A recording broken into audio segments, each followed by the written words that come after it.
ને મિત્રો મજામાં.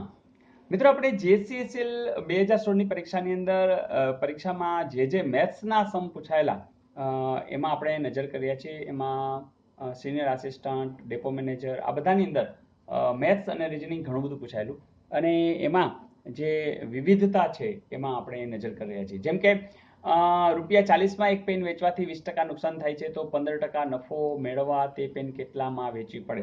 મિત્રો મેં તમને અગાઉ કીધું કે આનો શોર્ટકટ એ જ છે કે તમે ₹100 બેઝ બનાવો. જેવું તમે ₹100 બેઝ બનાવો અને એમ કહે છે કે 20% નુકસાન, ધેટ મીન્સ કે આના ₹20 ઓછા, એટલે કે ₹80 વેચતા હશે, બરાબર. પણ અહીં કેટલામાં વેચે છે? ₹40, બરાબર. તો અહીંયા અનુસંધાન થઈ ગયું કે 80માં વેચવાની વાત એટલે 40ની વાત. તો 15% નફો, તો આમાં 15% નફો કરવો હોય તો ₹15 ની ઉમેરી દો, તો 115 એ કેટલું? ફરીથી 80 હોય ત્યારે અહીંયા 40 છે, તો જો અહીંયા 115 હોય તો કેટલા? બસ પતી ગયું. 40 ગુણ્યા 115 છેદમાં 80. 40 એકુ 40, 40 દુ 115 ના છેદમાં 2, 5 દુ 10, 15 છે, 7 દુ 14, પછી પાછા 57.5 છે એવું? યસ. તો મિત્રો છે ને સહેલું. તો માત્ર એક 100ના બેઝથી આવી વાત વિચારશો એટલે એકદમ ઝડપથી થશે, કંઈ ટેન્શન નહીં, અને સીધો જવાબ. તો આમ તો સીધી ખબર પડી જાય કે 80નું 40 એટલે અડધું કરો, 115નું અડધું કરો, એમ પણ ખબર પડી જાય. પણ તમને જે રીતે મગજમાં આવે એ રીતે. ઓકે, જોઈએ નેક્સ્ટ. બીજો પ્રશ્ન પણ મસ્ત છે કે 60 કિલોમીટર પ્રતિ કલાકની ઝડપે જતી ટ્રેન એક થાંભલાને 12 સેકન્ડમાં પસાર કરે છે, તો આ ટ્રેનની લંબાઈ કેટલી હશે? મિત્રો આ જ્યારે પણ લંબાઈ અને ઝડપ ને એવું બધું આવે ત્યારે તમને ખબર છે કે એસટીમાં બેસીને દ્વારકા જવાનું, વચ્ચે પુલ આવે, હે ને? એસ એટલે સ્પીડ, ટી એટલે ટાઈમ, ડી એટલે ડિસ્ટન્સ એટલે અંતર. તો ઝડપ, સમય અને અંતર. તો જો કંઈક આપ્યું જશે કિલોમીટર પ્રતિ કલાક ઝડપ, એટલે એસ તો તમને આપી દીધું છે કેટલો? 60. પણ મિત્રો અહીંયા કિલોમીટર ને કલાક છે, અહીંયા સેકન્ડ છે, અને અહીંયા જવાબ છે મીટરમાં છે. તો સેકન્ડ ને મીટરની અનુસંધાન આપણે ફેરવી નાખી, કિલોમીટરના મીટર કરવા એટલે 1000 ગુણવા, એટલે હવે 60,000 મીટર થઈ ગયા. અને પ્રતિ કલાક એટલે છેદમાં 1 કલાક છે, તો 1 કલાકની મિનિટ 60 અને સેકન્ડ પણ 60, તો આપણે સેકન્ડમાં પણ પહોંચી ગયા. એટલે આ જે જવાબ આવ્યો ને આ મીટર પ્રતિ સેકન્ડ જેની જરૂરિયાત હતી, તો ફેરવી નાખ્યો આપણે કે એસ એટલે શું? 60 ખરા, પણ મીટર પ્રતિ સેકન્ડ. શું કામ? કે ગુણ્યા ટી, ટી એટલે 12 સેકન્ડ. હવે વાંધો નથી, કારણ કે સેકન્ડ સેકન્ડ હોવું જોઈએ, મીટર મીટર હોવું જોઈએ, બરાબર ડી. એટલે જે જવાબ આવશે ને હવે મીટરમાં જ આવશે. તમે કહો સર આ તો ઉડી ગયો, ભલે ઉડી ગયો, આપણા ઉડી ગયું. 6 એકુ 6, 6 દુ 12, તો 100 ગુણ્યા 2, જવાબ શું આવશે? 200. એ 200 શું હશે? તમે જે ડી વીચતા હતા, ટ્રેનની લંબાઈ કેટલી, તો એ હશે. તો 200 જવાબ છે, યસ છે. તો મિત્રો આટલું સિમ્પલ ખાલી એક જોતું રહેવાનું છે, અને આવા અનેક દાખલાઓ આપણે કરેલા છે. અને ધારો કે તમે નવા છો તો જૂના વિડીયો જોઈ લેજો, તો તમે બહુ ઝડપથી આ સમ કરી શકશો. જોઈએ નેક્સ્ટ.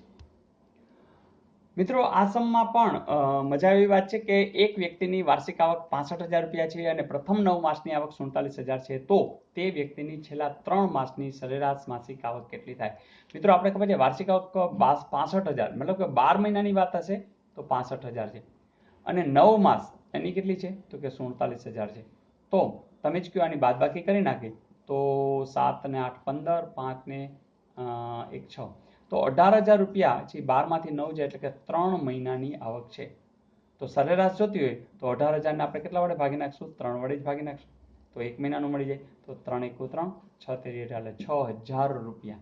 તો ₹6,000 છે એ સરેરાશ માસિક આવક મળી, અને ક્યાં ગયું? યસ આ. તો મિત્રો આવું કંઈક કે આમ જોઈએ તો કંઈ ખાસ હોતું નથી, બસ દરેક રકમમાં એ લોકોએ નવી કઈ વાત કરી છે એ તમારે જોતી રહેવાની. તો હોમવર્ક આપી દઉં ને? ચાલો આપી દઉં. પ્રશ્ન માત્ર ગણતરીનો છે. 3.255 વત્તા 1.357 વત્તા 1.635 નું મૂલ્ય કેટલું થાય? મિત્રો આ પણ પ્રશ્ન પૂછાયેલો હતો, તો ટ્રાય કરજો, ઝડપ કરજો, અને જવાબ પણ લખી મોકલજો. તમને કદાચ અપૂર્ણાંકમાં આપેલું થાય તો તમે ABCD એ રીતે પણ જવાબ મોકલી શકો છો. તો યસ, લાસ્ટ આપેલું હોમવર્ક પણ જોઈ લેવું છે ને? ચલો જોઈ લઈએ.